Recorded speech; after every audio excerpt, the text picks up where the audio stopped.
Assalamualaikum warahmatullahi wabarakatuh. Pada kesempatan ini kita akan membahas mengenai sejarah dan perkembangan asuransi kesehatan di Indonesia. Nah, dari gambar yang diperoleh dari indonesiabaik.id, kita bisa lihat bagaimana sejarah dan perkembangan asuransi dan jaminan kesehatan di Indonesia.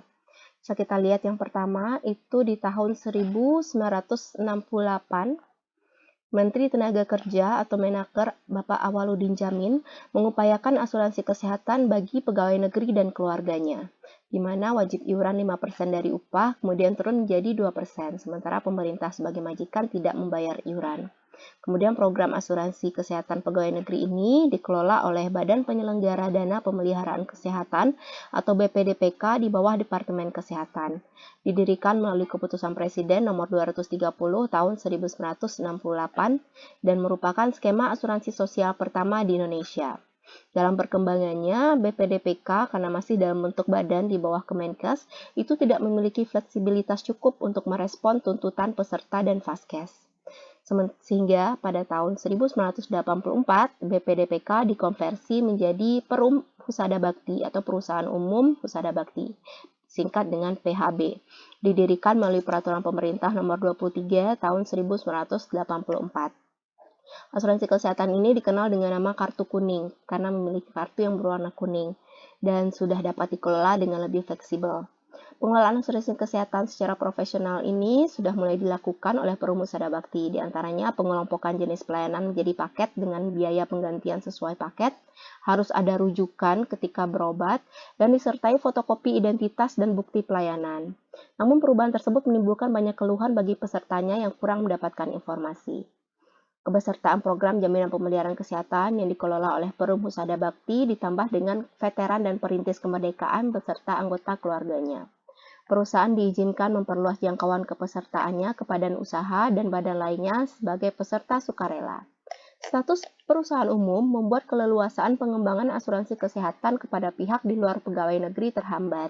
Sehingga pada tahun 1992, PHB dikonversi menjadi PT Persero dengan PP nomor 6 tahun 1992 dan namanya berubah menjadi PT Asuransi Kesehatan Indonesia Persero yang disingkat dengan PT Askes Persero.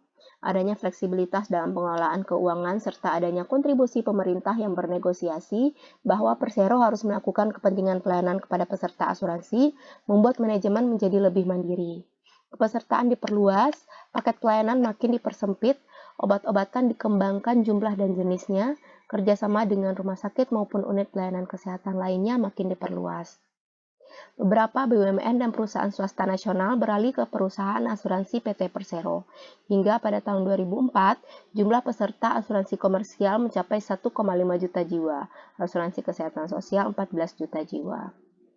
Nah, pada tahun 2005, PT Askes dipercaya melaksanakan program jaminan bagi masyarakat miskin, di mana iuran premi itu dihimpun tidak hanya dari pegawai negeri atau dari iuran premi setiap bulannya, tapi berasal dari pemerintah.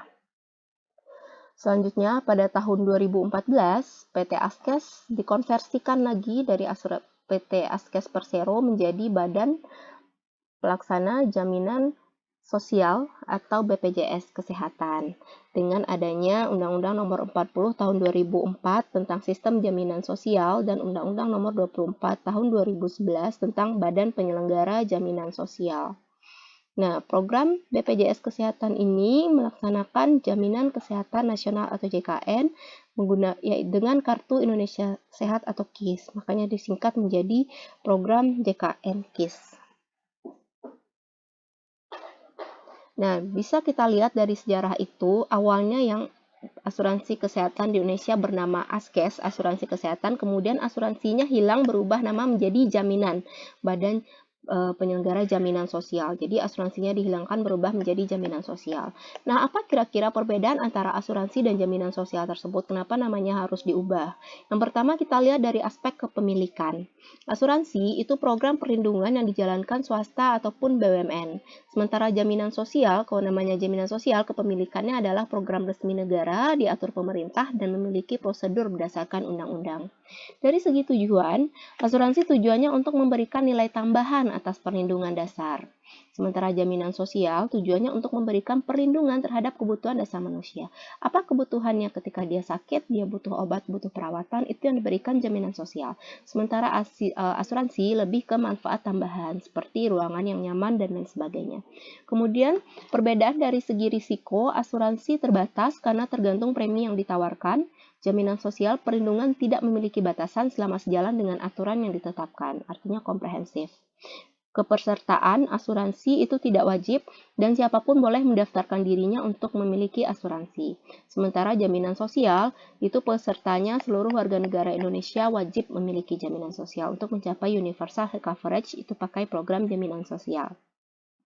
Dari segi cakupan pertanggungan, asuransi lebih luas ketimbang jaminan sosial, tergantung jaminan pertanggungan yang dipilih. Sementara jaminan sosial itu terbatas pertanggungannya. Dari segi iuran, asuransi bervariasi iurannya. Semakin besar iuran, semakin luas cakupan pertanggungannya. Sementara jaminan sosial itu lebih terjangkau dan besarannya menentukan kelasnya. Selanjutnya, kita akan menganalisis perkembangan jaminan kesehatan nasional di Indonesia. Yang pertama dari aspek capaian universal health coverage. Dari aspek akses pelayanan kesehatan yang adil dan bermutu bagi setiap warga, bisa kita lihat bahwa belum meratanya jumlah fasilitas kesehatan dan SDM kesehatan di Indonesia. Sehingga universal coverage syarat yang pertama ini belum bisa terpenuhi. Yang kedua, untuk aspek perlindungan risiko finansial ketika warga menggunakan pelayanan kesehatan. Bisa dilihat data hingga 2021, program JKN KIS sudah melindungi sebanyak 223,9 juta jiwa atau lebih dari 82%.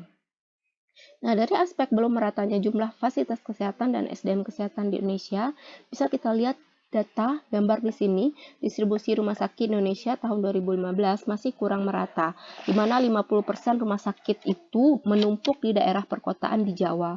Sementara 24,3%-nya di Sumatera, sisanya 1,8% di Maluku, 3% di Nusa Tenggara, dan 2% di Papua. Begitu juga dengan di daerah lain yang masih sangat sedikit jumlah rumah sakitnya.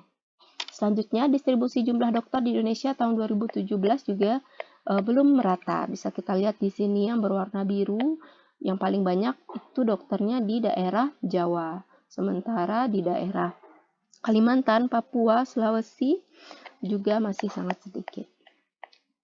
Nah, selanjutnya kita akan analisis perkembangan jaminan kesehatan nasional di Indonesia dari segi health financial function. Kita lihat pertama dari revenue collection-nya. Cara pengumpulan dana asuransi dan jaminan kesehatan di Indonesia bisa kita rangkum. Yang pertama melalui pemotongan gaji untuk pegawai negeri dan pegawai swasta atau disebut dengan peserta penerima upah.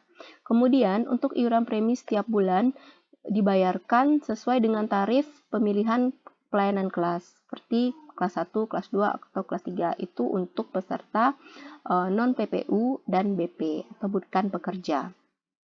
Kemudian yang ketiga juga bisa pembayaran pengumpulan dananya itu dari subsidi dari pemerintah untuk masyarakat miskin untuk yang memperoleh fasilitas pelayanan kelas 3.